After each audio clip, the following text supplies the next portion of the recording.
Good afternoon, everyone. Welcome to Bala's Vision Point. Bala's Vision Point ਤੇ ਤੁਹਾਡਾ ਸਭ ਦਾ ਸਵਾਗਤ ਕਰਦਾ। ਜਿਵੇਂ ਕਿ ਸਕਰੀਨ ਤੇ ਤੁਹਾਨੂੰ ਸਭ ਨੂੰ ਦਿਖਾਈ ਦੇ ਰਿਹਾ ਹੋਵੇਗਾ, ਇਹ ਪੀਟੈਟ ਦਾ ਪ੍ਰੀਵੀਅਸ ਐਗਜ਼ਾਮ ਪੇਪਰ ਹੈ 2000 ਦਾ, ਜਿਹਦੇ ਵਿੱਚ ਬੇਸਿਕਲੀ ਜੋ ਕੁਐਸਚਨ ਉਠਾਏ ਗਏ ਨੇ ਉਹ ਸੀਡੀਪੀ ਨੂੰ ਲੈ ਕੇ ਉਠਾਏ ਗਏ ਨੇ। ਇਸ ਤਰ੍ਹਾਂ ਹੀ ਇਹ 2020 ਦਾ ਕੁਐਸਚਨ ਪੇਪਰ ਹੈ। ਪ੍ਰੀਵੀਅਸ ਕੁਐਸਚਨ ਪੇਪਰ ਜਿਵੇਂ ਕਿ ਤੁਹਾਨੂੰ ਸਭ ਨੇ ਪਹਿਲਾਂ ਵੀ ਪੀਟੈਟ ਦਿੱਤਾ ਹੋਊਗਾ, ਕਿਸ ਕਾਰਨ ਕਿਸੇ ਬੱਚੇ ਦਾ ਨਹੀਂ ਕਲੀਅਰ ਹੋ ਪਾਇਆ ਹੋਏਗਾ, ਤਾਂ ਉਸ ਦੇ ਕਰਕੇ ਥੋੜੇ ਪਿਛਲੀਆਂ ਤੁਹਾਡੀ ਆਪਣੇ ਰਿਵੀਜ਼ਨ ਟੈਸਟ ਪੇਪਰ ਲਿੱਤੇ ਜਾ ਰਹੇ ਨੇ ਜੋ 2020 ਦੇ ਲਿੱਤਾ ਗਿਆ ਫਿਲਹਾਲ। ਉਸ ਤੋਂ ਪਹਿਲਾਂ ਤੁਹਾਡੇ ਆਪਣੇ ਪੀਟੈਟ ਦੇ ਪ੍ਰੀਵੀਅਸ ਐਗਜ਼ਾਮ ਪੇਪਰ ਹੋਰ ਕਰਵਾਏ ਜਾਣਗੇ 2011 ਤੋਂ ਲੈ ਕੇ 2021 ਤੱਕ ਦੇ। ਅਗਰ ਫਿਰ ਵੀ ਇਸ ਟੈਸਟ ਪੇਪਰ ਨੂੰ ਲੈ ਕੇ ਐਗਜ਼ਾਮ ਪੇਪਰ ਨੂੰ ਲੈ ਕੇ ਕਿਸੇ ਬੱਚੇ ਦੀ ਕੋਈ ਡਾਊਟ ਵੀ ਹੁੰਦਾ ਹੈ ਜਾਂ ਕਲੈਰੀਫਿਕੇਸ਼ਨ ਕਰਨੀ ਹੁੰਦੀ ਹੈ, ਤਾਂ ਉਹ ਫਿਲਹਾਲ ਬੱਚਾ ਇਸ ਕੰਟੈਕਟ ਨੰਬਰ ਤੇ ਤੁਹਾਨੂੰ ਆਪਣਾ ਕੋਈ ਵੀ ਡਾਊਟ ਹੈ ਤਾਂ ਪੁੱਛ ਸਕਦੇ ਹੋ। ਫਿਲਹਾਲ ਕੋਈ ਵੀ ਡਾਊਟ ਹੋਇਆ ਤਾਂ ਦੂਸਰੀ ਗੱਲ, ਇਸ ਤੇ ਕੋਈ ਵੀ PDF ਨੂੰ ਲੈ ਕੇ ਜਾਂ ਵੀਡੀਓ ਕਲਾਸਿਸ ਨੂੰ ਲੈ ਕੇ ਕੋਈ ਬੱਚਾ ਜੁਆਇਨ ਕਰਨਾ ਚਾਹੁੰਦਾ ਹੈ ਤਾਂ ਇਸ ਡਿਸਕ੍ਰਿਪਸ਼ਨ ਬਾਕਸ ਦੇ ਨੀਚੇ, ਵੀਡੀਓ ਦੇ ਡਿਸਕ੍ਰਿਪਸ਼ਨ ਬਾਕਸ ਦੇ ਨੀਚੇ WhatsApp ਗਰੁੱਪ ਬਣਿਆ ਇੱਕ ਗਰੁੱਪ ਮਿਲੇਗਾ ਤੁਹਾਨੂੰ, ਉਹਨੂੰ ਜੁਆਇਨ ਕਰ ਸਕਦੇ ਹੋ। ਉਹਦੇ ਬਾਰੇ ਜੋ ਵੀ ਕੁਝ ਪੁੱਛਣਾ ਚਾਹੁੰਦੇ ਹੋ ਫਿਲਹਾਲ ਤੁਹਾਨੂੰ ਉਹਦੇ ਵਿੱਚ ਸਾਰਾ ਕਲੈਰੀਫਾਈ ਕਰ ਦਿੱਤਾ ਜਾਊਗਾ, ਜਿਸ ਚੀਜ਼ ਦਾ ਕੋਈ ਵੀ ਡਾਊਟ ਹੋਏਗਾ ਤੁਹਾਨੂੰ। ਠੀਕ ਹੈ ਜੀ। ਕੰਟੈਕਟ ਨੰਬਰ ਮੈਨੂੰ ਆਲਰੇਡੀ ਮੈਂਸ਼ਨ ਕਰ ਦਿੱਤਾ ਹੈ 9646810103। ਆਓ ਟੌਪਿਕ ਨੂੰ CDP ਦੇ ਨਾਲ 2020 ਨਾਲ ਸਟਾਰਟ ਕਰਦੇ ਹਾਂ, ਜੋ ਕਿ ਕਾਫੀ ਜ਼ਿਆਦਾ ਮੋਡਰੇਟ ਵੀ ਕਹਿ ਨਹੀਂ ਸਕਦੇ, ਬਹੁਤ ਈਜ਼ੀ ਪੇਪਰ ਸੀਗਾ ਜੋ ਜਨਵਰੀ ਦੇ ਵਿੱਚ ਲਿੱਤਾ ਗਿਆ ਸੀ 2020 ਦੇ ਵਿੱਚ, ਜਿਸ ਦੇ ਵਿੱਚ ਪਹਿਲਾ ਕੁਐਸਚਨ ਸਿੰਪਲ ਬੇਸ ਤੇ ਇਹੀ ਪੁੱਛਿਆ ਗਿਆ ਸੀਗਾ, ਜਿਹਦੇ ਵਿੱਚ ਤੁਹਾਨੂੰ ਬਾਈ ਲੈਂਗੁਏਜ ਮੈਂਸ਼ਨ ਕੀਤਾ ਹੈ, ਇੰਗਲਿਸ਼ ਦੇ ਵਿੱਚ ਵੀ ਹੈ ਔਰ ਪੰਜਾਬੀ ਦੇ ਵਿੱਚ ਵੀ ਹੈ। ਫਰਸਟ ਕੁਐਸਚਨ ਇਹੀ ਹੈ ਕਿ in which of the following stages, ਨੀਚੇ ਦਿੱਤੀ ਹੋਈ ਸਟੇਜ ਦੇ ਵਿੱਚੋਂ ਜਿਹੜਾ ਬੱਚਾ ਹੋਏਗਾ ਸੈਲਫ ਸੈਂਟਰਡ ਹੋਏਗਾ। ਚਾਈਲਡ ਲੁਕ ਸੈਂਟਰਡ ਮਤਲਬ ਜਦ ਬੱਚਾ ਹੋਏਗਾ ਸਿਰਫ ਔਰ ਸਿਰਫ ਆਪਣੇ ਆਪ ਨੂੰ ਕੇਂਦਰਿਤ ਕਰੂਗਾ, ਜਿਹਦੇ ਵਿੱਚ ਗੱਲ ਕੀਤੀ ਗਈ ਸਟੇजेस ਦੇ ਅਕੋਰਡਿੰਗ।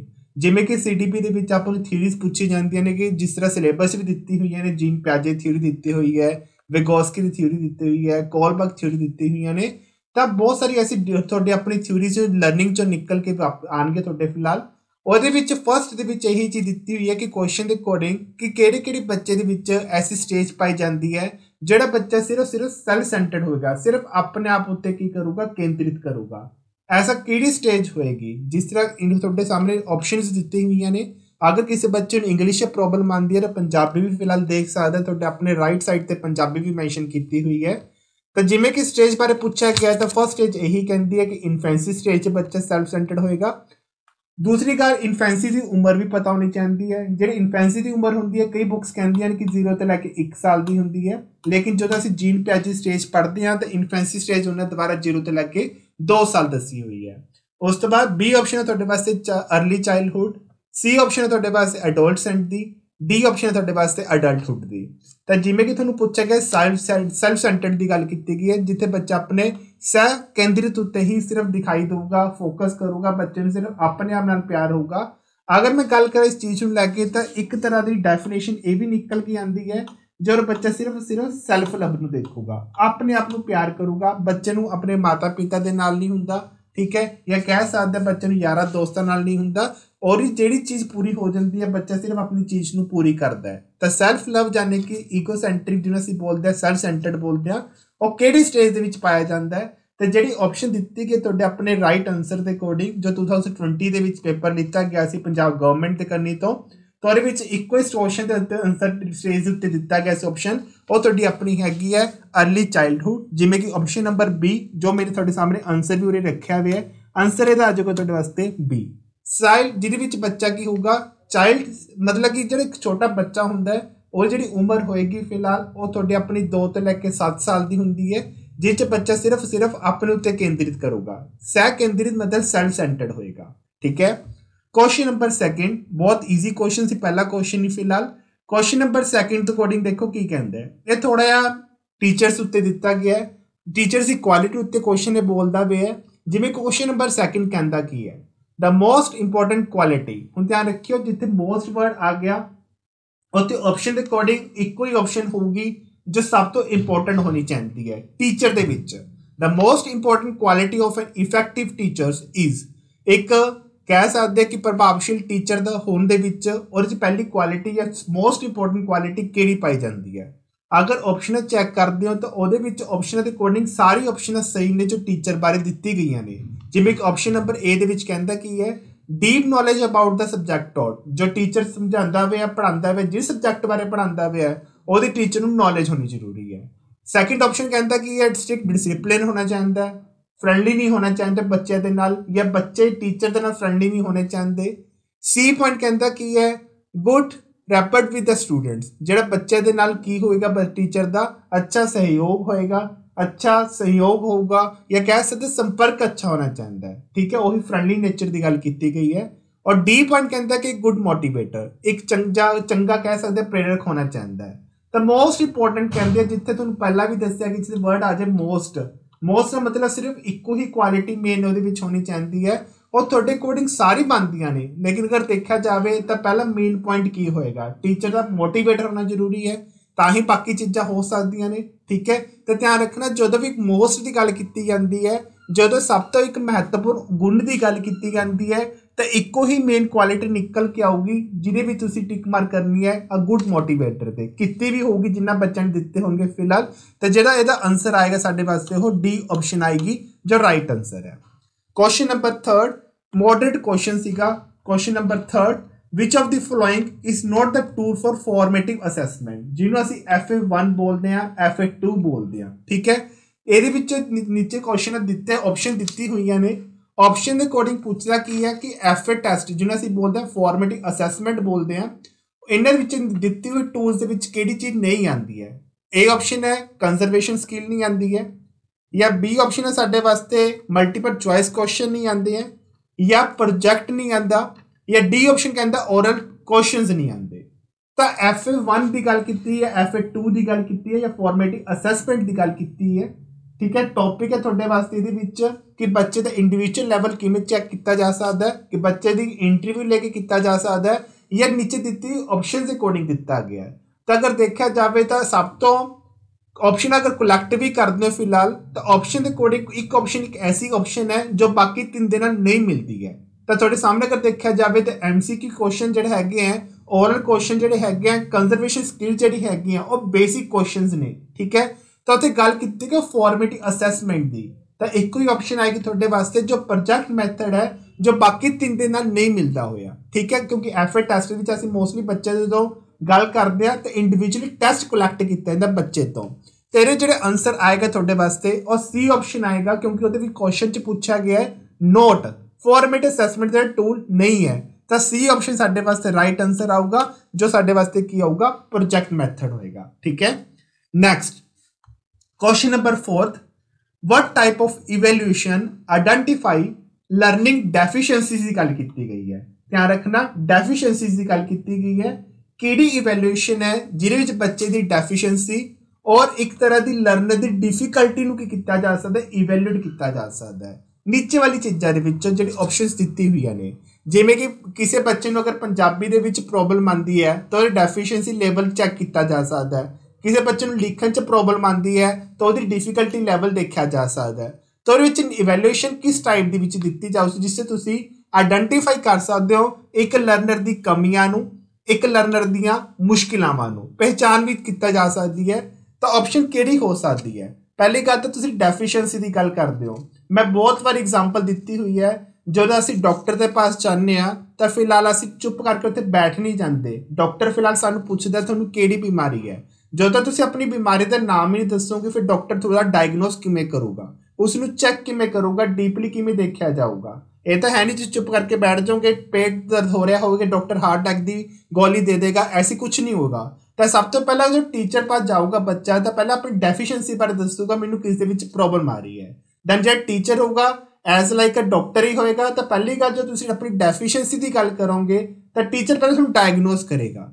ਤਾਂ ਜਿਹੜੀ ਆਪਸ਼ਨ ਦਿੱਤੀ ਹੋਈ ਹੈ ਨੀਚੇ ਤੁਹਾਨੂੰ ਆਪਣੀਆਂ, ਤਾਂ ਉਹਦੇ ਅਕੋਰਡਿੰਗ ਤੁਸੀਂ ਚੈੱਕ ਕਰ ਸਕਦੇ ਹੋ। ਇਵੈਲੂਏਸ਼ਨ ਦੀ ਗੱਲ ਕੀਤੀ ਗਈ ਹੈ ਤਾਂ A ਆਪਸ਼ਨ ਕਹਿੰਦੀ ਕਿ ਇਹ ਪਲੇਸਮੈਂਟ ਹੈ, B ਆਪਸ਼ਨ ਕਹਿੰਦੀ ਹੈ ਸਮੇਟਿਵ ਹੈ।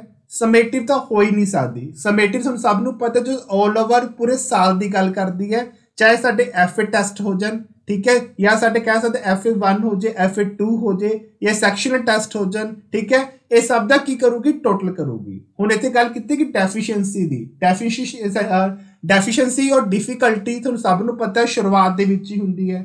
ਤਾਂ ਸ਼ੁਰੂਆਤ ਦੇ ਵਿੱਚ ਸਾਨੂੰ ਕੀ ਕਰਨਾ ਪਊਗਾ, ਡਾਇਗਨੋਸ ਕਰਨਾ ਪਏਗਾ। ਤਾਂ ਆਨਸਰ ਇੱਕੋ ਹੀ ਤੁਹਾਡੇ ਵਾਸਤੇ ਦਿੱਤਾ ਹੋਇਆ ਆਪਸ਼ਨ ਦੇ ਵਿੱਚ, ਦੈਟਸ ਕੋਲ ਆ ਡੀ ਆਨਸਰ, ਜਿਹਦੇ ਵਿੱਚ ਟੀਚਰ ਬੱਚੇ ਦੀ ਡੈਫੀਨੇਸ਼ਨ ਉਹ ਤੁਹਾਡੇ ਆਪਣੀ ਡਿਫਿਕਲਟੀ ਲੈਵਲ ਨੂੰ ਕੀ ਕਰੂਗਾ, ਚੈੱਕ ਕਰੂਗਾ। ਤਾਂ ਤੁਹਾਡੇ ਵਾਸਤੇ ਜਿਹੜੀ ਆਨਸਰ ਆਣਾ ਹੈ ਉਹ ਡੀ ਆਪਸ਼ਨ ਆਏਗੀ, ਜਿਹਨੂੰ ਅਸੀਂ ਬੋਲਦੇ ਕੀ ਆ, ਡਾਇਗਨੋਸਟਿਕ। ਵੈਸੇ ਤਾਂ ਕੰਟੀਨਿਊਸਲੀ ਅਗਰ ਦੇਖਿਆ ਜਾਵੇ ਤਾਂ ਕੰਟੀਨਿਊਸ ਟੈਸਟ ਵੀ ਆ ਸਕਦਾ ਸੀ, ਲੇਕਿਨ ਕੰਟੀਨਿਊ ਟੈਸਟ ਉਦੋਂ ਤੱਕ ਨਹੀਂ ਲਿੱਤਾ ਜਾ ਸਕੂਗਾ ਜੋ ਟੀਚਰ ਨੂੰ ਬੱਚੇ ਦੀ ਡਿਫਿਕਲਟੀ ਦਾ ਨਹੀਂ ਪਤਾ, ਡੈਫੀਸ਼ੀਐਂਸੀ ਦਾ ਨਹੀਂ ਪਤਾ ਫਿਲਹਾਲ, ਠੀਕ ਹੈ। ਤਾਂ ਸ਼ੁਰੂਆਤ ਦੇ ਵਿੱਚ ਬੱਚੇ ਦੀ ਡੈਫੀਸ਼ੀਐਂਸੀ ਦਾ ਪਤਾ ਲੱਗ ਜੇ, ਬਾਕੀ ਆਪਸ਼ਨਾਂ ਹੋ ਸਕਦੀਆਂ ਨੇ, ਲੇਕਿਨ ਸ਼ੁਰੂਆਤ ਦੇ ਵਿੱਚ ਡਾਇਗਨੋਸ ਟੈਸਟ ਕਰਨਾ ਕੀ ਹੋਏਗਾ, ਜ਼ਰੂਰੀ ਹੋਏਗਾ, ਤਾਂ ਹੀ ਅੰਤਲੀ ਬਿਮਾਰੀ ਪਹਿਚਾਨੀ ਜਾ ਸਕਦੀ ਹੈ।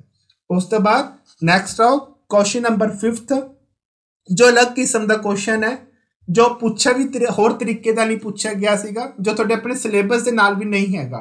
बट ध्यान रखना अगर गल करिए ਇਹਦੇ ਵਿੱਚ ਇਹ ਕੁਐਸਚਨ ਉਸ ਟੌਪਿਕ ਨਾਲ ਮਿਲਦਾ ਜੁਲਦਾ ਜਿਸ 'ਚ ਆਪਾਂ ਗੱਲ ਕੀਤੀ ਸੀ, ਬੱਚੇ ਅੰਦਰ ਕਿਹੜੀ ਕਮੀਆਂ ਪਾਈ ਜਾਂਦੀਆਂ ਨੇ, ਠੀਕ ਹੈ। ਤਾਂ ਕੁਐਸਚਨ ਦੇਖੋ 5th ਕੁਐਸਚਨ ਇਹਦੇ ਵਿੱਚ, which is the different from the other 3। ਇੱਕੋ ਹੀ ਆਪਸ਼ਨ ਆਊਗੀ ਜਿਹੜੀ ਡਿਫਰੈਂਟ ਹੋਊਗੀ, ਬਾਕੀ 3 ਦੇ ਨਾਲ ਡਿਫਰੈਂਟ ਹੋਣਗੀਆਂ। With respect to fine motor movement, motor movement तो सब नूं पता होगा, जिहदे विच असीं गल करदे बच्चे दे मस्कुलर मूवमेंट दी, मांसपेशियां दी गल कीती जांदी है, ठीक है। एक ऑप्शन डिफरेंट होगी बाकी 3 दे नालों, जिवें कि ऑप्शन ए कहता है डॉट ज्वाइनिंग। डॉट ज्वाइनिंग का मतलब हुंदा है पहला डॉट होएगा उरे, फिर दूसरा डॉट होएगा उरे, तीसरा डॉट होएगा उरे, चौथा डॉट होएगा उरे। उस बच्चा डॉट नूं ज्वाइन करना सीखेगा। बी पॉइंटर तुहाडा अपना डिक्टेशन दा, सी पॉइंट थोड़े वास्ते हैंड राइटिंग का, चाहे हुण राइटिंग थोड़े वास्ते कोई मर्जी हो सकती है, ठीक है। और डी ऑप्शन थोड़े वास्ते दिता होया सैपरेशन फ्रॉम फ्रूट एंड वेजिटेबल्स, मतलब अपने फ्रूट्स और वेजिटेबल्स दोनों अलग अलग करना। तो देखा जाए तो फाइन मोटर मूवमेंट की गल करता भी है। तो 3 ऑप्शन ऐसी ऑप्शन ने जो बच्चे की कह सकते हैं कि पढ़ाई नाल रिलेट करदियां ने, या बच्चे शुरुआती पड़ाव दे नाल रिलेट करदियां ने। तो इको ही ऑप्शन थोड़े वास्ते डिफरेंट है, जिस असीं गल करांगे, किते भी वो गल नहीं करता वे किसी भी चीज़ को लैके स्टडी बेस ते। तो ऑप्शन साडे वास्ते इको ही आएगी, जो साडे वास्ते डी ऑप्शन है, separation of the fruits and the vegetable, कि फलां नूं और सब्जियां नूं दोनों नूं अलग अलग करना। Dot joining, dictation, hand writing, ये सारी चीज़ां थोड़ियां रिलेट करदियां ने मूवमेंट दे नाल। एक लास्ट ऑप्शन है जो रिलेट नहीं करती, थोड़ी अपनी ऑप्शन है थोड़े वास्ते separation of fruits and the vegetables. जो आंसर साडे वास्ते आऊगा साडे वास्ते कौन आऊगा, डी आंसर आएगा, ठीक है जी। नेक्स्ट आओ question number 6। Question number 6, the field of the study concern with, या गल करिए कि केड़ी ऐसी स्टडी है जो बच्चे नाल कंसर्न करदे संबंधित है, और केड़ी स्टडी नाल रिलेट करदी है। कंस्ट्रक्शन ऑफ थॉट प्रोसैस, जिस च बच्चे दे विचार बनने शुरू होंदे ने, जिस च बच्चे अपने विचारों को याद भी रखता है, इंकलूडिंग रिमैंबरिंग भी होंदी है। उस विचारों के तौर पर अपनी प्रॉब्लम को सोल्व भी करता है, जिन्हें असीं प्रॉब्लम सॉल्विंग बोलते हैं। एंड द डिसीजन मेकिंग, जिमें जिमें थॉट बनूगा, रिमैंबर करूगा, प्रॉब्लम सॉल्व करूगा, दैन उस तो फिर की आऊगी तुहाडी अपनी प्रॉब्लम सॉल्व करने तो बाद उस चीज़ को असीं डिसीजन भी लवांगे जो भी प्रॉब्लम साने सॉल्व की है। हुण देखा जाए जिहड़ी 3-4 चीज़ां दित्ती हुई ने, रिमैंबरिंग हो गया मेनली, प्रॉब्लम सॉल्विंग हो गया इंपोर्टेंटली, डिसीजन मेकिंग हो गया, ये सारी चीज़ां थोड़े अपने किसी ना किसी एक स्किल नाल रिलेट करदियां ने। उस स्किल नूं असीं किहड़ी स्किल बोलते हैं, थिंकिंग स्किल बोलते हैं। ऑब्वियस है सोच विचार रखा होगा तां ही बच्चे ने कुछ ना कुछ अपनी इंपोर्टेंट डिसीजन करनी मूड किया होगा या मोड किया होएगा, ठीक है। तो साडे वास्ते किहड़ी चीज़ां दित्ती गईयां ने, तो ऑप्शन चैक करिए तो साडे वास्ते ऑप्शन 4 दित्ती गई ने। तो थिंकिंग स्किल की गल की गई है, सोच विचार की गल की गई है। तो ए ऑप्शन कहते कि वो किहड़ी आऊगी, पैडागोगी आएगी। बी ऑप्शन कहता है साडी एजुकेशन आएगी। सी ऑप्शन कहता साडी एपिस्टेमोलॉजी आएगी।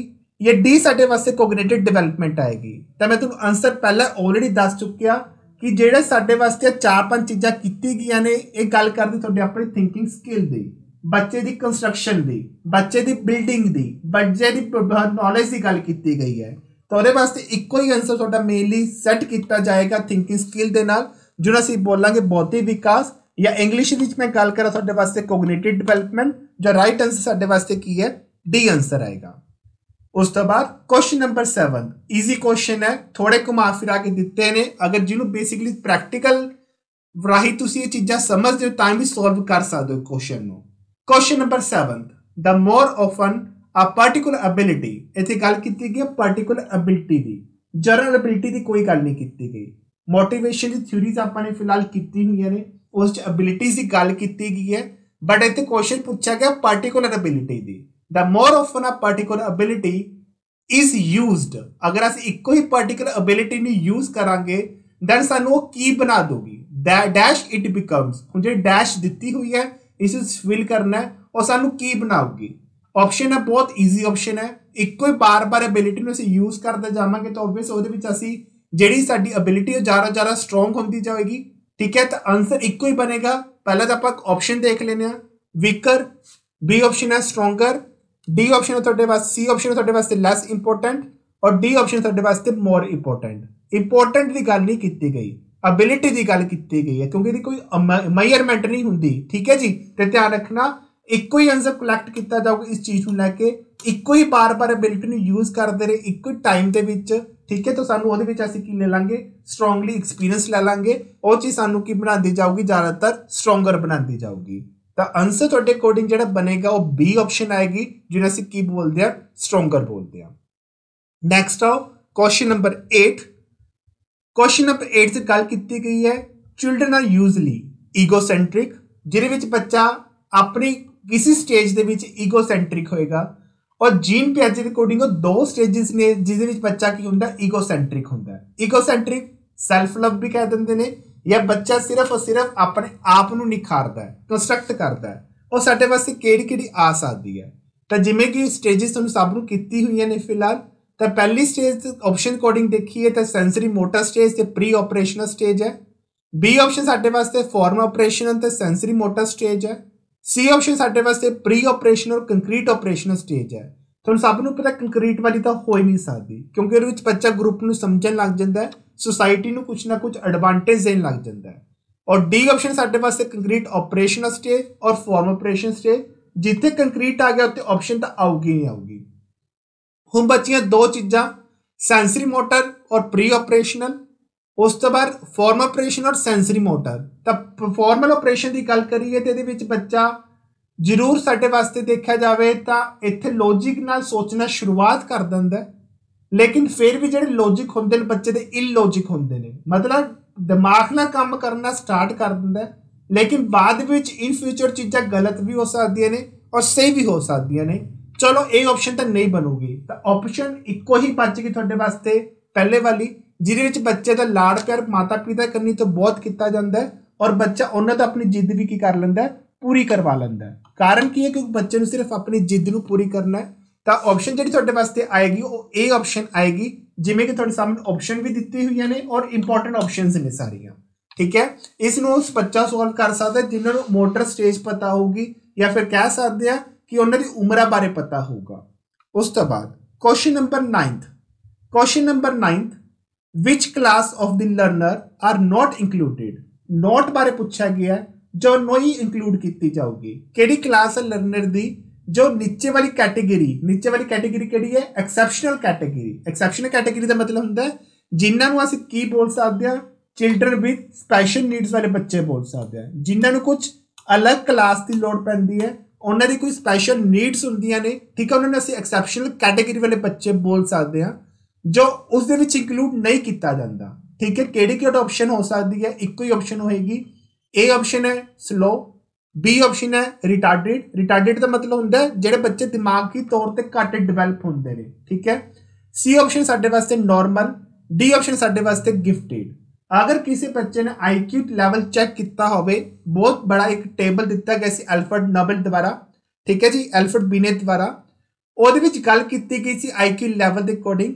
ਤੇ ਇਹ ਚ ਪੁੱਛ ਕੇ ਰਿਹਾ ਕੁਐਸਚਨ ਕੀ ਪੁੱਛ ਰਿਹਾ ਹੈ ਕਿ ਜਿਹੜਾ ਬੱਚਾ ਐਕਸੈਪਸ਼ਨ ਕੈਟੇਗਰੀ ਦੇ ਵਿੱਚ ਨਹੀਂ ਰੱਖਿਆ ਜਾਊਗਾ, ਤਾਂ ਨਾਰਮਲ ਬੱਚਾ ਐਕਸੈਪਸ਼ਨ ਕੈਟੇਗਰੀ ਚ ਜੋ ਨਹੀਂ ਰੱਖਿਆ ਜਾਊਗਾ, ਆਂਸਰ ਬਹੁਤ ਜ਼ਿਆਦਾ ਅੱਛਾ ਆਂਸਰ ਸੀ। ਜੋ ਬਾਕੀ ਸਾਰੀ ਚੀਜ਼ਾਂ ਤੁਹਾਡੇ ਆਪਣੇ ਐਕਸੈਪਸ਼ਨ ਕੈਟੇਗਰੀ ਚ ਰੱਖੀ ਜਾਣਗੀਆਂ, ਸਲੋ ਹੋ ਗਿਆ, रिटार्डेड हो गया, गिफ्टेड हो गया, नॉर्मल हो गया। अगर किसी ने इन्ना टेबल भी देखा हो तो टेबल के अकॉर्डिंग पता लग जाऊगा किन्ने किन्ने IQ के लैवल के अकॉर्डिंग ये चीज़ां पाई जाती ने। स्लो का किन्ना हुंदा है, रिटार्डेड का किन्ना हुंदा है, नॉर्मल का किन्ना हुंदा है, गिफ्टेड का किन्ना हुंदा है। ठीक है, तो आंसर इक्को ही आएगा 9th क्वेश्चन का, जो तुहाडे वास्ते कौन है एक्सैप्शन कैटेगरी दे विच नॉर्मल स्टूडेंट्स नहीं आते। सी ऑप्शन साडे वास्ते नॉर्मल स्टूडेंट दे विच रखी गई है। नैक्सट आओ question number 10th, question number 10th, the more part of your brain you use.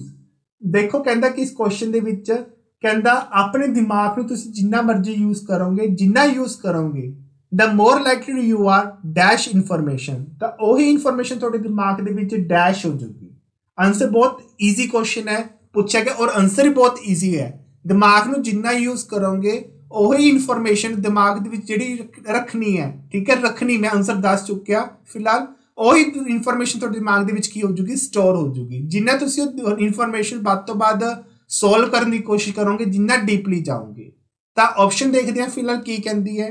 Option ਹੈ ਤੁਹਾਡੇ ਵਾਸਤੇ ਏ ਆਪਸ਼ਨ ਯੂਜ਼ ਹੈ, ਬੀ ਹੈ ਸਾਡੇ ਵਾਸਤੇ ਮਿਸ ਹੈ। ਮਿਸ ਮਤਲਬ ਹੁੰਦਾ ਕਿ ਤੁਸੀਂ ਉਹ ਗਲਤੀ ਮੰਨ ਕੇ ਛੱਡ ਦੋਗੇ, ਇਗਨੋਰ ਕਰ ਦੋਗੇ। सी साइड पर साडे वास्ते है रिटेन। रिटेन मतलब होंदा उन्नी तो साडे दिमाग चो याद करके बैठ जूगी, जो साडा अपना खुद का आंसर भी है, ठीक है। तो सी आंसर ये वास्ते रिटेन राइट आंसर है। उन्नी असीं इन्फॉर्मेशन की करांगे, याद रखांगे। और डी ऑप्शन है साडे वास्ते मिस यूज, ओदी इन्फॉर्मेशन बाद तो बाद असीं गलत मतलब तरीका चक्कांगे, यूज करांगे। तो उन्नी इन्फॉर्मेशन इत्थे गल कीती गई है कि जिन्ना तुसीं ब्रेन नूं बाद तो बाद यूज करदे हो, ब्रेन दे किसी भी हिस्से चो चीज़ की हो जाती है, स्टोर हो जाती है, उस चीज़ नूं असीं बाद तो बाद की करदे आ, याद रखते हैं। तो आंसर इक्को है 10th दा सी। नैक्सट आओ क्वेश्चन नंबर 11th, जो क्वेश्चन गल कर रहे हैं कि एक एवरेज बच्चे की स्टूडेंट की मार्क्स की एवरेज कढनी है, वो असीं किवें कैलकुलेट कर सकते हैं, ठीक है जी। तो क्वेश्चन पूछ रहा 11th क्वेश्चन च we calculate the average marks of the student in the way as we calculate average marks ਕੱਢ ਕੇ ਦਿਖਾਣੇ ਆ। ਤਾਂ ਬਹੁਤ ਵਾਰੀ ਫਾਰਮੂਲਾ ਕਰਵਾ ਰੱਖੇ ਐਵਰੇਜ ਦਾ, ਜਿਹਦੇ ਵਿੱਚ ਅਸੀਂ ਕਹਿ ਸਕਦੇ ਕਿ ਬੱਚੇ ਦੀ ਐਵਰੇਜ ਕਿਵੇਂ ਨਿਕਲ ਸਕਦੀ ਹੈ। ਅਸੀਂ ਦੋ ਵੇਰੀਏਬਲ ਦਾ ਪਲੱਸ ਕਰ ਦਿੰਦੇ ਆ, ਠੀਕ ਹੈ। ਡਿਵਾਈਡ ਕੀ ਕਰਾਂਗੇ ਉਹਨੂੰ ਅਸੀਂ 2 ਨਾਲ ਡਿਵਾਈਡ ਕਰ ਦਿੰਦੇ ਆ। ਫਾਰਮੂਲਾ ਤੁਹਾਨੂੰ ਸਭ ਨੂੰ ਪਤਾ ਹੈ। ਅਗਰ ਇਹ 3 ਸਬਜੈਕਟ ਹੋਣ ਫਿਰ ਕੀ ਹੋ ਜਾਊਗਾ, ਪਹਿਲੇ 3 ਸਬਜੈਕਟ ਦਾ ਅਸੀਂ ਕੀ ਕਰ ਦਾਂਗੇ, ਟੋਟਲ ਕਰ ਦਾਂਗੇ, ਡਿਵਾਈਡ ਕਰ ਦਾਂਗੇ 3 ਦੇ ਨਾਲ। ਐਵਰੇਜ ਦੀ ਗੱਲ ਕੀਤੀ ਗਈ ਹੈ। तो जिथे एवरेज का नाम रखा जाता है असीं गल करांगे कादी, अर्थमैटिक मीन दी, ठीक है। जो तुहाडे सामने जो ऑप्शन बनेगा, ऑप्शन साडे वास्ते आऊगा बी। बाकी चीज़ां जो दित्ती हुई ने, वेरिएंस दिता हुआ है, जियोमैट्रिक मीन दित्ती हुई है, स्टैंडर्ड डिवीजन दिता हुआ है, वो चीज़ां एवरेज वास्ते हैल्पफुल नहीं हुंदियां। तो आंसर जो साडे वास्ते आऊगा वो बी ऑप्शन आऊगी, गणिती औसत। बी ऑप्शन राइट आंसर है एवरेज कड्डन वास्ते। अर्थमैटिक मीन राइट आंसर आएगा, ऑप्शन आएगी थोड़े वास्ते 11th क्वेश्चन दी बी। नैक्सट आओ क्वेश्चन नंबर 12th, 12वां क्वेश्चन टॉय एज की गल करता पे है। टॉय एज रेफर्स टू एक खिलौने वाली उम्र की गल की गई है, ठीक है। बच्चे नूं खिलौना दे देंगे, फिजिकल डिवेलपमेंट की गल की गई है, जो कि इन्होंने गल की अपने जीन पियाजे ने गल की इस चीज़ के बारे। टॉय एज ऑप्शन देख के खुद बच्चा खुद बोल दूगा कि इस उम्र च बच्चा अपने टॉय एज को की करता है, जो मतलब यूज करता बाद तो बाद। तो साडे वास्ते जी ऑप्शन दी हुई ने, ऑप्शन केड़ियां ने, अर्ली चाइल्डहुड है, लेटर चाइल्डहुड है, या बेबीहुड है। बेबीहुड की तो जीन पियाजे ने कोई गल ही नहीं की, तो ऑप्शन ए आऊगा ही नहीं। अगर सी ऑप्शन नहीं आएगा तो D option all of these कहता पे है, तो ऑल ऑफ दीज तो बनूगा ही नहीं। तो एक ही बच गई थोड़े वास्ते, 2 ऑप्शन बच गई जिस एक कलैक्ट करनी है। टॉय एज की गल कर लिया तो 2 ऑप्शन ने अर्ली चाइल्डहुड तो लेटर चाइल्डहुड। लेट के यूज ही नहीं कर सकता क्योंकि बच्चा बड़ा हो जाता है। तो आंसर एक ही आएगा थोड़े वास्ते वो अर्ली चाइल्डहुड। जिन्हें असीं बोलांगे 12वें जी ऑप्शन आगू थोड़े वास्ते हो ए ऑप्शन आ जूगी, मुढ़ला बचपन, जिमें कि पंजाबी च मैंशन भी किया हुआ है। नैक्सट आने अगले क्वेश्चन ते। अगला क्वेश्चन जो दिता गया 13वां क्वेश्चन थोड़ा डिफिकल्टी लैवल से है, लेकिन पढ़ोगे तो एक वर्ड उत्ते बहुत ज़्यादा फोकस करना पऊगा। और तो गल करता पे तो क्वेश्चन देखो की चीज़ की है, which of the following statement is not, जी नीचे दी स्टेटमेंट्स ने वह की ने not appropriate to motivation as a process, जिस मोटिवेशन नूं प्रोसैस मन्निया गया है वह एक ऑप्शन है साडे वास्ते वो एप्रोप्रिएट नहीं हैगी, ठीक है। मोटिवेशन जो प्रोसैस का काम करती है, तुहानूं सब नूं पता है मोटिवेशन प्रोडक्ट नहीं हुंदा, और साडे वास्ते प्रोसैस ही हुंदी है। जिथे एक ही ऑप्शन देखनी है जो एप्रोप्रिएट नहीं है, उचित नहीं है, तो ए ऑप्शन की कहती है it causes a person to move towards a goal. Motivation हुंदी यही है और सानू अपने गोल्स नूं लैके तक जांदी, गोल तक लैके जांदी है। तो ए ऑप्शन साडे वास्ते राइट ऑप्शन है। उस तो बाद बी ऑप्शन च कहता की है it satisfy the person biological needs. हाँ जी, ये भी थोड़े मेरे किया हुआ मैस्लो हायरार्की नीड्स के विच। एक बच्चा अपनी बेसिक नीड्स ਨੂੰ ਕੰਪਲੀਟ ਕਰ ਲੈਂਦਾ ਹੈ, ਰੋਟੀ ਕੱਪੜਾ ਮਕਾਨ, ਠੀਕ ਹੈ, ਸੈਟੀਸਫਾਈ ਕਰਦੀ ਹੈ। ਬੀ ਆਪਸ਼ਨ ਸਾਡੇ ਵਾਸਤੇ ਰਾਈਟ ਆਨਸਰ ਹੈ। ਸੀ ਆਪਸ਼ਨ 'ਚ ਕਹਿੰਦਾ ਕਿ ਇਹਦੇ ਵਿੱਚ ਇਟ ਹੈਲਪਸ, मतलब एक गल करदा अपने तौर पर ही कि ਜਿਹੜੇ ਤੁਹਾਡੇ ਆਪਣੇ ਸਾਈਕੋਲੋਜੀਕਲ ਤੁਹਾਡੇ ਐਂਬੀਸ਼ਨਸ ਹੁੰਦੇ ਨੇ ਜਾਂ ਕਹਿ ਸਕਦੇ ਨੀਡਸ ਹੁੰਦੀਆਂ ਨੇ ਉਹਨਾਂ ਨੂੰ ਵੀ ਕੀ ਕਰਦਾ ਅਚੀਵ ਕਰਦਾ ਹੈ। ਠੀਕ ਹੈ ਜੀ, ਆਨਸਰ ਸੀ ਵੀ ਰਾਈਟ ਆਨਸਰ ਸਾਡੇ ਵਾਸਤੇ। ਉਸ ਤੋਂ ਬਾਅਦ option number D it takes ਅਵੇ ਫਰੋਮ ਅਨਪਲੀਜ਼ੈਂਟ ਸਿਚੁਏਸ਼ਨ, ਇਹ ਸਾਨੂੰ ਅਨਪਲੀਜ਼ੈਂਟ ਸਿਚੁਏਸ਼ਨ ਤੋਂ ਪਰੇ ਲੈ ਜਾਂਦਾ ਹੈ।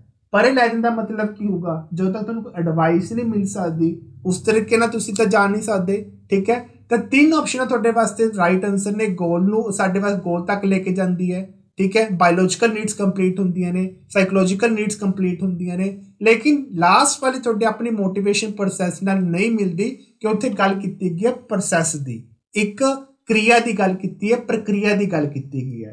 तो डी ऑप्शन तुहाडे वास्ते गल नहीं करता इस चीज़ की, तो राइट आंसर साडे वास्ते यही आना है। बाकी तीन चीज़ां तुहाडे वास्ते मोटिवेशन प्रोसैस की गल करदियां ने, क्योंकि क्वेश्चन च नोट लिखा हुआ है तो इक्को ही आंसर आऊगा साडे वास्ते, और डी ऑप्शन तुहाडे वास्ते राइट आंसर है, अनप्लीजेंट सिचुएशन तो परे लैके जाना।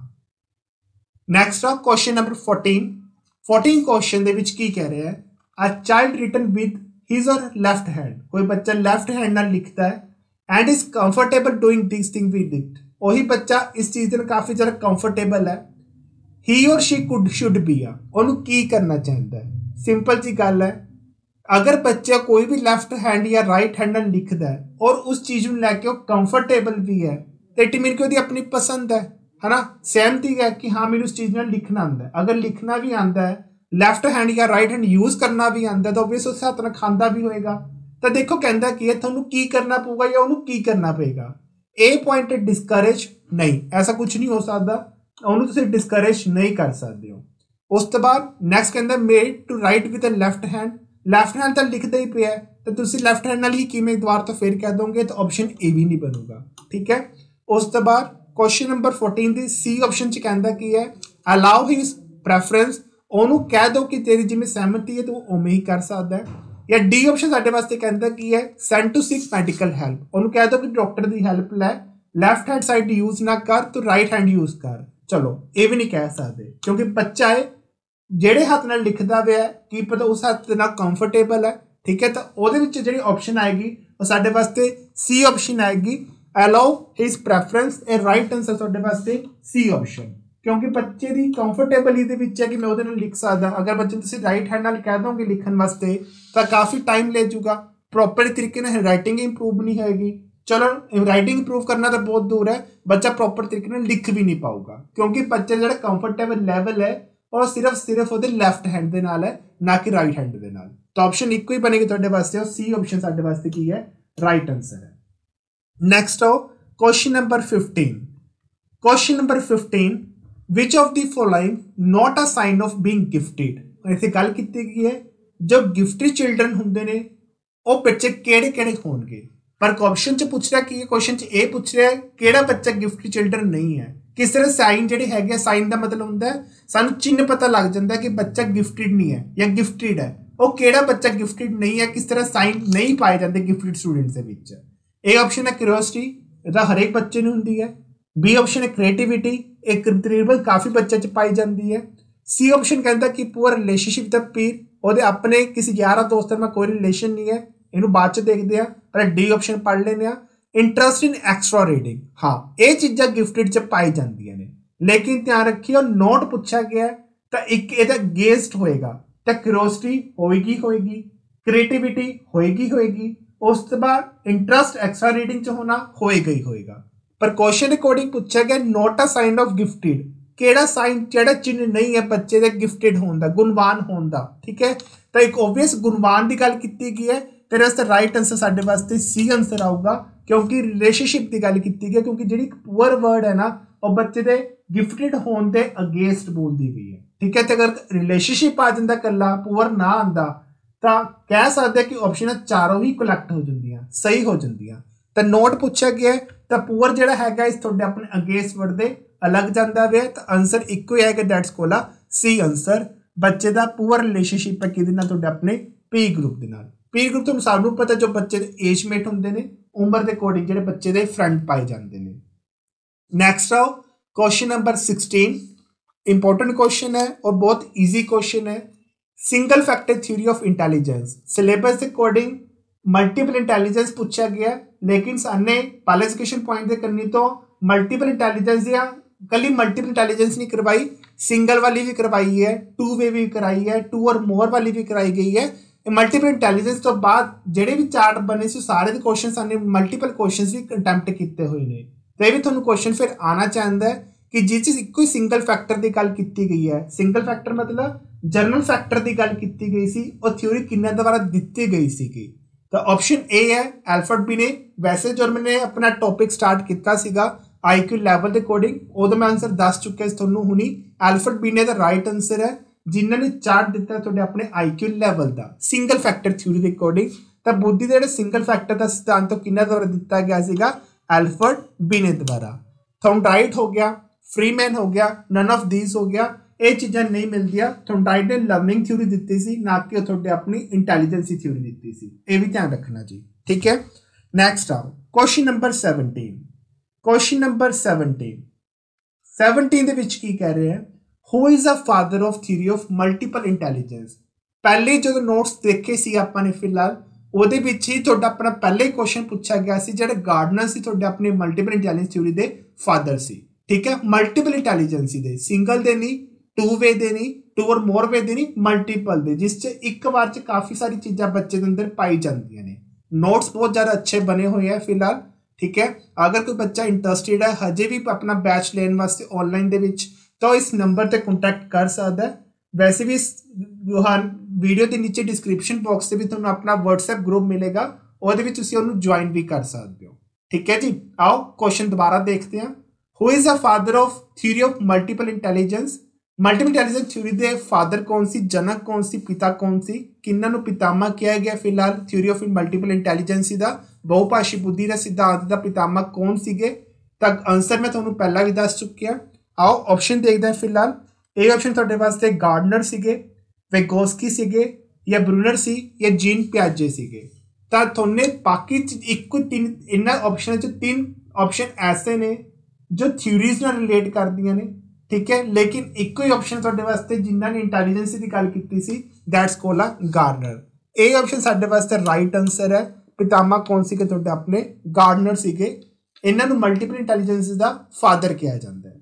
नैक्सट आओ question number 18। Who give this more stress to the philosophy of social constructivism. किन्हां ने गल कीती सी बच्चे दे समाजिक होण दी, समाजिक होण दी मेनली जोर किन्हां द्वारा पाया गया सीगा भी बच्चा एक समाज नाल जुड़िया होया अंग होना चाहता है, घर दे बहुती उम्र तक नहीं रहना चाहते रहंदे, ठीक है। बाद में जो राइट्स ने या रोंग्स ने वो तुहानूं सोसाइटी ही सिखाती है। एक को याद की गई सी इन्हां बारे सोसाइटी जो ने तीन चीज़ों की गल कीती सी। एक तो इस विच दस्सिया गया सी कि बच्चे नूं स्कैफोल्डिंग देनी जरूरी है, टैंपरेरी हैल्प देनी जरूरी है, ठीक है जी। और दूसरी गल जो बच्चे नूं नॉलेज मिलूगी तो अपने किसी भी बंदे तो मिल सकती है जिन्होंने ज़्यादा नॉलेज होएगी। तो अगर वर्ड याद आया होवे MKO दा मोर नॉलेजेबल अदर्स आ, तो साडे वास्ते इको ही फिलोसफर सीगे विगोस्की। ली विगोस्की का नाम भी सब तो पहले रखा जाता है क्योंकि इन्होंने गल की सी बच्चे के समाजीकरण की, बच्चे के समाज में रिलेशन बनाने की। तो आंसर एक होएगा तुहाडे वास्ते, आंसर है साडे वास्ते C option विगोस्की।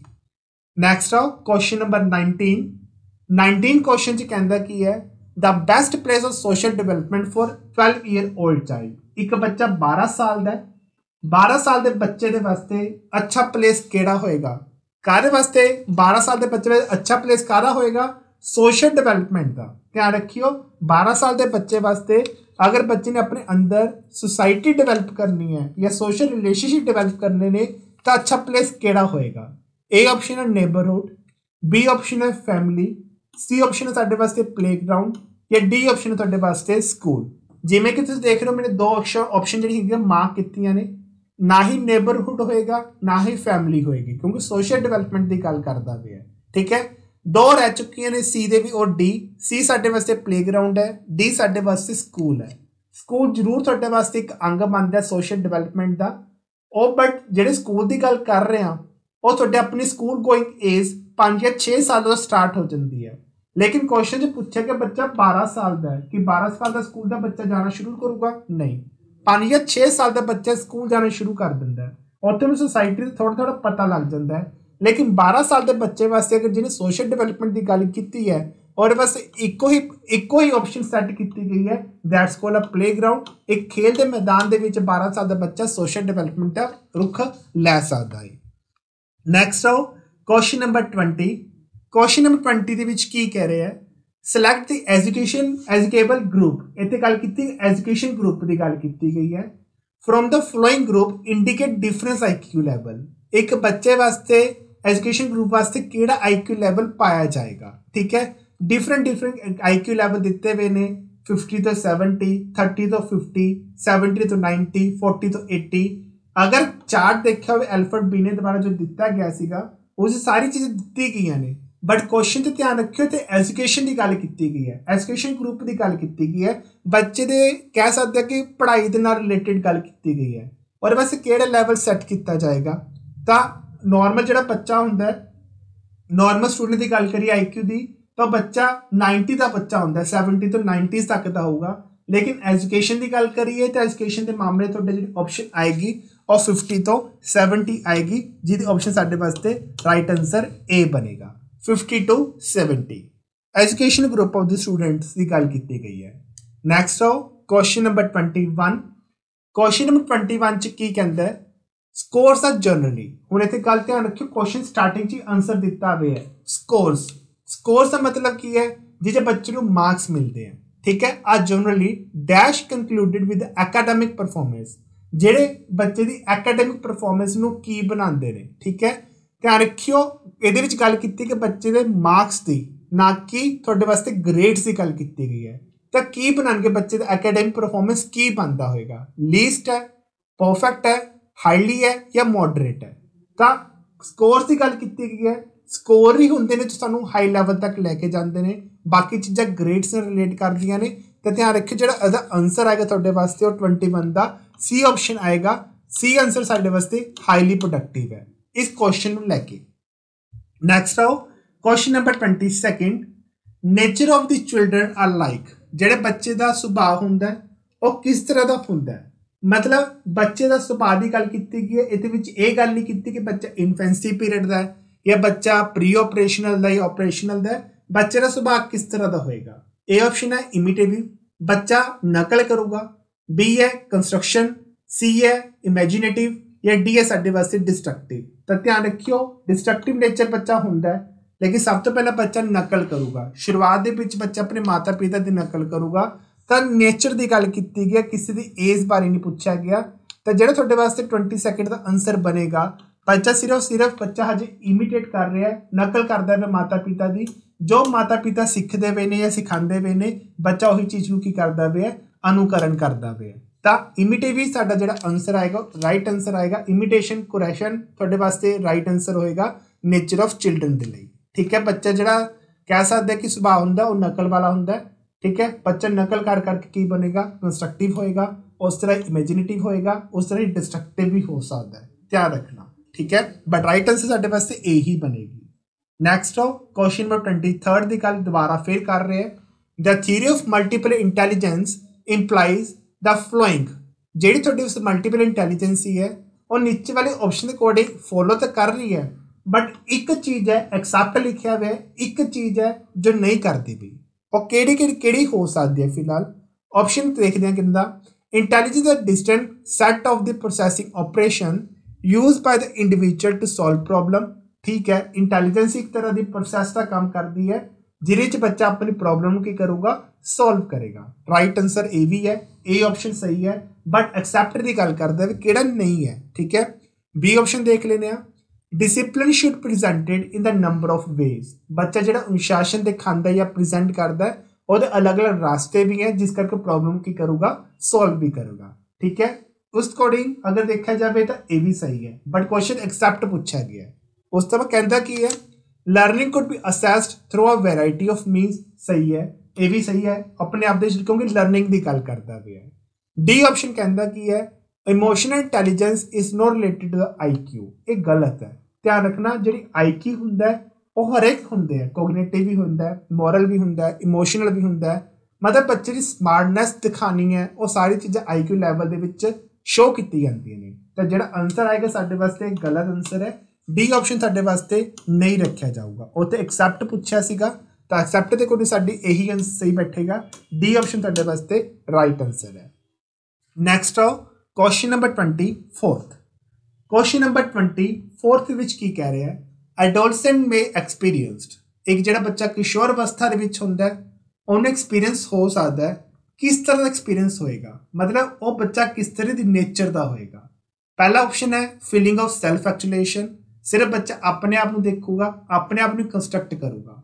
Feeling of satiation about the life ਦੇ ਵਿੱਚ ਉਹ ਇਕੱਲਾ ਰਹਿਣਾ ਪਸੰਦ ਕਰੂਗਾ, ਨੋ, ਐਸਾ ਬੱਚਾ ਬਿਲਕੁਲ ਨਹੀਂ ਹੁੰਦਾ।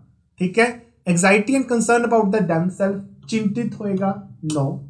ਉਸ ਤੋਂ ਬਾਅਦ ਡੀ ਆਪਸ਼ਨ ਕਹਿੰਦਾ ਕੀ ਹੈ, feeling of fear about is committed in the childhood, ਜੋ ਬਚਪਨ ਦੇ ਵਿੱਚ ਕਰਕੇ ਆਇਆ ਸੀ ਗਲਤੀਆਂ, ਬੱਚੇ ਨੂੰ ਹਮੇਸ਼ਾ ਉਹ ਗਲਤੀਆਂ ਡਰਾਉਂਦੀ ਰਹਿਣਗੀਆਂ, ਇਸ ਤਰ੍ਹਾਂ ਦੀ ਕਮੀ ਹੋਏਗੀ, ਨੋ।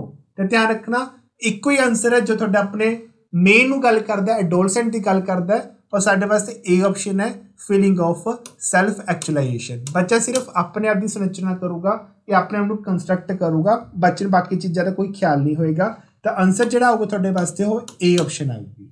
ਉਸ ਤੋਂ ਬਾਅਦ question number 25, the raw material of thinking is, raw material ਦਾ ਮਤਲਬ ਹੁੰਦਾ ਸਾਡੇ ਵਾਸਤੇ ਜੋ ਸ਼ੁਰੂਆਤ ਦੇ ਵਿੱਚ ਯੂਜ਼ ਕੀਤੀ ਜਾ ਸਕਦੀ ਹੈ ਥਿੰਕਿੰਗ ਨੂੰ ਲੈ ਕੇ। ਛੋਟਾ ਜਿਹਾ ਵਰਡ ਐਸਾ ਕਿਹੜਾ ਹੋਏਗਾ, ਇੰਪੋਰਟੈਂਟ ਹੈ। ਸਿੰਬਲਸ ਹੋਣਗੇ, ਸਿਮੈਂਟਿਕਸ ਹੋਏਗਾ, ਮੈਨ ਹੋਏਗਾ ਜਾਂ ਚਾਈਲਡ ਹੋਏਗਾ। ਮੈਨ ਔਰ ਚਾਈਲਡ ਤਾਂ ਚਲੋ ਥਿੰਕਿੰਗ ਪ੍ਰੋਸੈਸ ਦੇ ਵਿੱਚ ਨਹੀਂ ਰੱਖੇ ਜਾਂਦੇ। ਆ ਦੋ ਚੀਜ਼ਾਂ ਨੇ ਜੋ ਲੈਂਗੁਏਜ ਦੀ ਗੱਲ ਕਰਦੀਆਂ ਨੇ, ਸਿੰਬਲ ਔਰ ਸਿਮੈਂਟਿਕਸ। ਪਹਿਲੀ ਗੱਲ ਤਾਂ ਸਿਮੈਂਟਿਕ ਤਾਂ ਹੋਊਗੇ ਜੇ ਸਿੰਬਲਸ ਹੋਣਗੇ, ਕਿਉਂਕਿ ਅਰਥ ਤਾਂ ਹੀ ਨਿਕਲੂਗਾ ਜੇ ਉਹਦੇ ਚਿੰਨ੍ਹ ਹੋਣਗੇ। ਠੀਕ ਹੈ। ਤਾਂ ਰॉ ਮਟੀਰੀਅਲ ਦੀ ਗੱਲ ਕਰਦਾ ਸਾਡੇ ਵਾਸਤੇ, ਤਾਂ ਇਹ ਆਨਸਰ ਰਾਈਟ ਆਨਸਰ ਹੈ। ਰॉ ਮਟੀਰੀਅਲ ਥਿੰਕਿੰਗ ਦੇ ਵਾਸਤੇ ਇਹੀ ਆਪਸ਼ਨ ਆਊਗਾ ਤੁਹਾਡੇ ਵਾਸਤੇ, ਦੈਟਸ ਕਾਲ ਆ ਸਿੰਬਲਸ। ਸਿੰਬਲਸ ਦੀ ਗੱਲ ਕੀਤੀ ਗਈ ਸੀ ਇਸ ਚੀਜ਼ ਨੂੰ ਲੈ ਕੇ। ਠੀਕ ਹੈ ਜੀ, ਈਜ਼ੀ ਕੁਐਸਚਨ ਸੀ, ਲੇਕਿਨ ਧਿਆਨ ਨਾਲ ਸਮਝਣ ਦੀ ਕੋਸ਼ਿਸ਼ ਕੀਤੀ। ਪਹਿਲਾਂ ਸਿੰਬਲਸ ਹੋਣਗੇ, ਫਿਰ ਸਿਮੈਂਟਿਕ ਦੀ ਗੱਲ ਕੀਤੀ ਜਾਊਗੀ। Next question number 26, what is the unit of hereditary. Unit ਦੀ ਗੱਲ ਕੀਤੀ ਗਈ ਹੈ, ਬਹੁਤ ਵਾਰੀ ਟੌਪਿਕ ਹੋ ਚੁੱਕਿਆ ਇਸ ਨੂੰ ਲੈ ਕੇ, ਹੈਰੀਡਿਟਰੀ ਨੂੰ ਲੈ ਕੇ। ਠੀਕ ਹੈ। ਤਾਂ ਕਾਮਨ ਯੂਨਿਟ ਦੀ ਗੱਲ ਕੀਤੀ ਗਈ ਹੈ, ਤਾਂ ਆਨਸਰ ਦੇ ਅਕੋਰਡਿੰਗ ਤੁਹਾਨੂੰ ਪਹਿਲਾਂ ਹੀ ਪਤਾ ਲੱਗ ਗਿਆ ਹੋਵੇਗਾ ਕੀ ਹੋਏਗਾ। ਜਿਹੜੇ ਇੱਕ ਸਿੰਗਲ ਯੂਨਿਟ ਹੈ ਜੋ ਤੁਹਾਡੇ ਆਪਣੇ ਹੈਰੀਡਿਟਰੀ ਨੂੰ ਵਿਕਾਸ ਕਰਦੇ ਹੈ, ਕਹਿ ਸਕਦੇ ਆ ਵੰਸ਼ ਦੀ ਇਕਾਈ ਕਿਹੜੀ ਹੋ ਸਕਦੀ ਹੈ। ਏ ਆਪਸ਼ਨ ਤੁਹਾਡੇ ਵਾਸਤੇ ਕ੍ਰੋਮੋਸੋਮਸ, ਬੀ ਆਪਸ਼ਨ ਤੁਹਾਡੇ ਵਾਸਤੇ ਜੀਨਸ, ਸੀ ਆਪਸ਼ਨ ਤੁਹਾਡੇ ਵਾਸਤੇ ਫਰਟੀਲਾਈਜ਼ ਸੈੱਲ, ਡੀ ਆਪਸ਼ਨ ਤੁਹਾਡੇ ਵਾਸਤੇ ਜ਼ਾਈਗੋਟ। ਆਪਸ਼ਨ ਦੇ ਅਕੋਰਡਿੰਗ ਤੁਹਾਨੂੰ ਸਾਰੀਆਂ ਕਰੈਕਟ ਲੱਗ ਰਹੀ ਹੋਣਗੀਆਂ, ਕਿਉਂਕਿ ਸਾਰੀ ਚੀਜ਼ਾਂ ਇੱਕ ਤੁਹਾਡੇ ਆਪਣੀ ਹੈਰੀਡਿਟਰੀ ਨਾਲ ਮਿਲਦੀ ਹੈ। ਪਰ ਯੂਨਿਟ ਦੀ ਗੱਲ ਕਰਦੀ ਵੀ ਹੈ, ਯੂਨਿਟ ਮਤਲਬ ਮੇਜ਼ਰਮੈਂਟ ਦੀ ਗੱਲ ਕਰਦੀ ਵੀ ਹੈ। ਤਾਂ ਆਨਸਰ ਦੇ ਅਕੋਰਡਿੰਗ ਕ੍ਰੋਮੋਸੋਮਸ ਗਲਤ ਨੇ, ਫਰਟੀਲਾਈਜ਼ ਸੈਲਸ ਵੀ ਗਲਤ ਹੈ। ਤੁਹਾਡੇ ਆਪਣੇ ਜ਼ਾਈਗੋਟ ਜੀਨ ਦੇ ਵਿੱਚ ਇੱਕ ਬਣਨਾ ਚਾਹੁੰਦਾ ਹੈ, ਲੇਕਿਨ ਹੈਰੀਡਿਟਰੀ ਜਿਹੜੀ ਤੁਹਾਡੇ ਵਾਸਤੇ ਮਾਤਾ ਪਿਤਾ ਕੰਨੀ ਤੋਂ ਮਿਲੀ ਵੀਆਂ ਨੇ। ਠੀਕ ਹੈ। ਕਿਸ ਥਰੂ ਮਿਲਦੀ ਵੀਆਂ ਨੇ ਉਹ ਤੁਹਾਨੂੰ ਸਭ ਨੂੰ ਪਤਾ ਹੈ, ਜੀਨਸ ਥਰੂ ਮਿਲਦੀਆਂ ਨੇ। ਤਾਂ ਆਨਸਰ ਇੱਕੋ ਹੈਗਾ ਸਾਡੇ ਵਾਸਤੇ, ਉਹ ਆਨਸਰ ਸਾਡੇ ਵਾਸਤੇ ਕਿਹੜਾ ਹੈ, ਬੀ ਆਪਸ਼ਨ। ਹੈਰੀਡਿਟਰੀ ਦੀ ਯੂਨਿਟ ਬਾਰੇ ਗੱਲ ਕੀਤੀ ਗਈ ਹੈ, ਕਨਫਿਊਜ਼ ਨਹੀਂ ਹੋਣਾ, ਜੀਨ ਇਹਦਾ ਰਾਈਟ ਆਨਸਰ ਹੈ। ਬੋਲ ਦਿੱਤਾ ਜਾਂਦਾ ਕਿ ਬੱਚਾ ਕ੍ਰੋਮੋਸੋਮ ਦੇ ਥਰੂ, ਪਰ ਕ੍ਰੋਮੋਸੋਮਸ ਕੀ ਨੇ ਆਪਣੇ ਆਪ ਦੇ ਵਿੱਚ, ਕੁਝ ਵੀ ਨਹੀਂ। ਠੀਕ ਹੈ। 26 ਕ੍ਰੋਮੋਸੋਮ 24 ਕ੍ਰੋਮੋਸੋਮਸ ਦੀ ਗੱਲ ਕੀਤੀ ਗਈ, ਪੇਅਰਸ ਦੀ ਗੱਲ ਕੀਤੀ ਗਈ ਹੈ, ਉਹ ਆਪਣੇ ਚ ਕੀ ਨੇ। ਜੇ ਬੱਚੇ ਨੂੰ ਓਬਵੀਅਸ ਚੀਜ਼ਾਂ ਮਿਲਣਗੀਆਂ ਤਾਂ ਜੀਨਸ ਦੇ ਥਰੂ ਹੀ ਮਿਲਣਗੀਆਂ। ਨੈਕਸਟ ਆਓ ਕੁਐਸਚਨ ਨੰਬਰ 27, ਕੀ ਕਹਿ ਰਿਹਾ ਇਹਦੇ ਵਿੱਚ, dash is a ratio mental age to be chronological age. ਹੁਣ ਮੈਂਟਲ ਏਜ ਕਿਹੜੀ ਹੁੰਦੀ ਹੈ, ਕ੍ਰੋਨਿਕਲ ਏਜ ਕਿਹੜੀ ਹੁੰਦੀ ਹੈ। ਠੀਕ ਹੈ। ਫਾਰਮੂਲਾ ਬਹੁਤ ਵਾਰੀ ਹੋਇਆ ਵੀ ਹੈ, IQ ਕੱਢਣ ਦਾ ਫਾਰਮੂਲਾ ਕਿਹੜਾ ਹੋਏਗਾ, ਜਿਹੜਾ ਅਸੀਂ ਮਲਟੀਪਲਾਈ ਕਰਾਂਗੇ 100 ਦੇ ਨਾਲ। ਬਹੁਤ ਸਾਰਾ ਫਾਰਮੂਲਾ ਤੋਂ ਅਗਰ ਕਲੈਕਟ ਕਰਾਂ ਤਾਂ ਫਾਰਮੂਲਾ ਇਹ ਵੀ ਨਿਕਲ ਕੇ ਬਾਹਰ ਆਉਂਦਾ। ਠੀਕ ਹੈ। ਠੀਕ ਹੈ, ਇੰਟੂ 100 ਦੇ ਨਾਲ। ਤਾਂ ਉਹਦੇ ਵਿੱਚ ਕਿਹੜੀ ਰੇਸ਼ੋ ਦੀ ਗੱਲ ਕੀਤੀ ਗਈ ਹੈ, ਕਿਹੜੀ ਚੀਜ਼ ਹੋਣੀ ਚਾਹੀਦੀ ਹੈ, ਇਮੋਸ਼ਨ ਕੋਸ਼ੀਐਂਟ ਦੀ, ਨੌਲੇਜ ਦੀ, ਬੋਥ ਦੀ, ਜਾਂ ਫਿਜ਼ੀਕਲ ਸਟਰਕਚਰ ਦੀ। ਧਿਆਨ ਰੱਖਿਓ IQ ਦੀ ਗੱਲ ਕਰ ਰਹੇ ਹਾਂ, ਤਾਂ IQ ਵਾਸਤੇ ਇੱਕੋ ਹੀ ਆਨਸਰ ਆਊਗਾ, ਦੈਟਸ ਕੋਲ ਆ ਨੌਲੇਜ। ਬਾਕੀ ਚੀਜ਼ਾਂ ਨਹੀਂ ਸੈੱਟ ਕੀਤੀ ਜਾਂਦੀਆਂ। ਜੇ ਕਹਿ ਦੋਗੇ ਬੋਥ ਆਊਗਾ, ਇਮੋਸ਼ਨਲ ਵੀ ਹੋਣਾ ਚਾਹੀਦਾ, ਤਾਂ ਉਹ ਸਿਰਫ ਗੱਲ ਕਰਦਾ ਵੇ ਰੇਸ਼ੋ ਮੈਂਟਲ ਏਜ ਤੋਂ ਲੈ ਕੇ ਟਿਲ CA ਤੱਕ, ਕ੍ਰੋਨਿਕਲ ਏਜ ਤੱਕ ਦੀ। ਹੁਣ ਮੈਂਟਲ ਏਜ ਕੀ ਹੁੰਦੀ ਹੈ, ਕ੍ਰੋਨਿਕਲ ਏਜ ਕੀ ਹੁੰਦੀ ਹੈ, ਡੈਫੀਨੇਸ਼ਨ ਕੀ ਹੁੰਦੀਆਂ ਨੇ, ਤੁਹਾਨੂੰ ਸਭ ਨੂੰ ਪਤਾ ਹੈ ਫਿਲਹਾਲ। ਠੀਕ ਹੈ ਜੀ। ਨੈਕਸਟ ਆਓ ਆਨਸਰ, ਜਿਹੜਾ ਆਨਸਰ ਆਊਗਾ ਤੁਹਾਡੇ ਵਾਸਤੇ ਉਹ ਬੀ ਆਨਸਰ ਆਏਗਾ, ਨੌਲੇਜ ਰਾਈਟ ਆਨਸਰ ਹੈ ਤੁਹਾਡਾ ਆਪਣਾ। ਨੈਕਸਟ ਆਓ question number 28, which of the following is not a product of scale. Product ਦੀ ਗੱਲ ਕਰਦਾ ਵੇ। ਮੈਂ ਬਹੁਤ ਵਾਰ ਤੁਹਾਨੂੰ ਦੱਸਿਆ ਸੀਗਾ कि जिहड़ी लर्निंग है वो एक लास्ट स्टेज सानू पता लगती है, ठीक है। जो साडे हत्थ सानू पता लगदा साडी लर्निंग मतलब सानू किहड़ी चीज़ां तो सानू पता लग गया भी सिक्ख्या मिल सकती है। बट क्वेश्चन च पूछते हैं नोट बारे गल करदा पिया। तो आंसर 28 के अकॉर्डिंग ऑप्शन वाइज देखो चैक करो किहड़ा नहीं हैगा। स्किल, नॉलेज, सी ऑप्शन तुहाडे वास्ते मैचुरेशन, डी तुहाडे वास्ते फिजिकल स्ट्रक्चर। अगर लर्निंग की गल करिए तो ए तुहाडे वास्ते टॉप तो लैके बॉटम तक की, अगर मैं गल करें बॉटम तो टॉप तक की गल करा तो 3 ऑप्शन ऐसिया ने जो तुहाडे वास्ते लर्निंग का रिलेट करती है, और एक चीज़ है जो तुहाडे अपनी लर्निंग का प्रोडक्ट नहीं हैगी। तो ध्यान रखना और साडे वास्ते किहड़ी ऑप्शन है, सी ऑप्शन साडे वास्ते राइट आंसर होगा। मैचुरेशन नहीं हैगी। मैचुरेशन तो पहला कह सकते कि नॉलेज या डिवेलपमेंट का होना जरूरी है। मैचुरेशन तो 15-16 साल तक के बच्चे भी आ जाती है, या 21 या 22 साल तक के बच्चे नहीं भी आती। तो लर्निंग की गल करता है तुहाडे अपनी सिक्ख्या की गल करता है, तो राइट आंसर साडे वास्ते की आऊगा सी, ठीक है जी। नैक्सट आओ क्वेश्चन नंबर 29 कहता what do you mean by schemas. उस गल की गई है स्कीमा साडे वास्ते हुंदा की है। स्कीमा तुम सब नूं पता है एक प्लानिंग कह सकते हैं, ठीक है, जो लॉन्ग टाइम तक असीं अपने माइंड दे विच याद कर सकते हैं, रख सकते हैं। वो साडे वास्ते की होएगी। तो ऑप्शन चेक कर लेना फिलहाल। ऑप्शन के अकॉर्डिंग फर्स्ट ऑप्शन कहती की है चंकिंग मैकेनिज्म। मतलब चंकिंग का मतलब थोड़े बहुत पीसीस के विच असीं चीज़ नूं याद करांगे नहीं, ठीक है। बी ऑप्शन साडे वास्ते है लर्निंग टेक्निक्स, असीं अपनी लर्निंग टेक्निक्स यूज़ करांगे। अगर इन्फॉर्मेशन ही नहीं पता उन्हें किस तरह ऑर्गेनाइज करना है तो टेक्निक किस तरह यूज़ की जाऊगी, नो। सी ऑप्शन कहता की है organize packet of the information stored in long term memory. हाँ ये चीज़ हो सकती है कि जी प्लानिंग है और लॉन्ग टर्म तक की जाती है, और इन्फॉर्मेशन असीं अपने दिमाग के विच ऑर्गेनाइज मैनर के अकॉर्डिंग असीं की करांगे, रिटेन करांगे, रखांगे। या साडे वास्ते डी ऑप्शन है डिफेंस मैकेनिज्म। तो सुरक्षा वाला बनतर फिलहाल साडे अपने लर्निंग का नहीं रिलेट करता। तो साडे वास्ते जो आंसर बनेगा सी ऑप्शन साडे वास्ते राइट आंसर है, जो तुहाडे अपने स्कीमास दे नाल की करती है, रिलेट करती है। That's called stores packet of information store in long term memory, जिहदे असीं अपनी याददाश्त विच इस चीज़ नूं लॉन्ग टाइम तक की कर सकते हैं, एक पैकेट की फॉर्म च रिटेन कर सकते हैं, रख सकते हैं। नैक्सट आओ क्वेश्चन नंबर 30 बहुत इंपॉर्टेंट क्वेश्चन सीगा, जिहदे विच क्वेश्चन पूछा गया कि जो असीं लैंगुएज का मीनिंग पढ़ते हैं उसकी स्मॉलेस्ट यूनिट किहड़ी हुंदी है। थोड़े बहुत बार मेरा टॉपिक किया हुआ इस चीज़ को लैके भी, लैंगुएज की एक मीनिंग लैके सब तो छोटी यूनिट की गल कर रहे हैं, स्मॉलेस्ट यूनिट की, ठीक है। तो ये ऑप्शन देख लेना फिलहाल सिंटैक्स, मॉर्फिम, प्रैग्मैटिज्म या मोनीम। ध्यान रखना थोड़े वास्ते ऑप्शन के अकॉर्डिंग मीनिंग ऑफ लैंगुएज थोड़ी चारों ही आंदियां ने, ठीक है, लेकिन स्मॉलेस्ट थोड़े दिमाग च क्वेश्चन आएगा कि सिंटैक्स होएगा। सिंटैक्स तो कल्ले थोड़े वर्ड नूं ऑर्गेनाइज कर देगा, उन्होंने कंस्ट्रक्ट करता है, ठीक है। उसनूं रूप देने की कोशिश कौन करूगा, ठीक है। पहला रूप देना शुरू करांगे तो एक ही ऑप्शन तुहाडे वास्ते आएगा, तुहाडे वास्ते ऑप्शन तुहाडे वास्ते बी मॉर्फिम की गल की गई है, तो बी आंसर तुहाडे वास्ते राइट आंसर आऊगा, जिससे अपनी लैंगुएज के मीनिंग नूं स्मॉल यूनिट दे विच रखा जा सकता है, मेजर किया जा सकता है। राइट आंसर यही आएगा, ठीक है जी। ये तुहाडे अपने 2020 के प्रीवियस एग्जाम पेपर लिता गया सी जनवरी दे विच, और CDP के क्वेश्चन सीगे जो तुहाडे सामने रखे गए 30 क्वेश्चन। अगर फिर भी किसी बच्चे को कोई डाउट होंदा है तो कॉन्टैक्ट नंबर थोड़ा मैं दस चुकिया फिलहाल, उस कॉन्टैक्ट नंबर पर अपना कोई भी डाउट पूछ सकते हो। इस डिस्क्रिप्शन बॉक्स के विच तुहानूं इस वीडियो के डिस्क्रिप्शन बॉक्स के नीचे एक WhatsApp ग्रुप मिलेगा, तुसीं उहनूं ज्वाइन भी कर सकते हो। अगर किसी बच्चे को ये वीडियो लेक्चर पसंद आया तो बात लाइक और कमेंट करो और शेयर भी करो, ताकि हर एक बच्चे तक ये चीज़ पहुँच सके। Thank you so much everyone, thank you.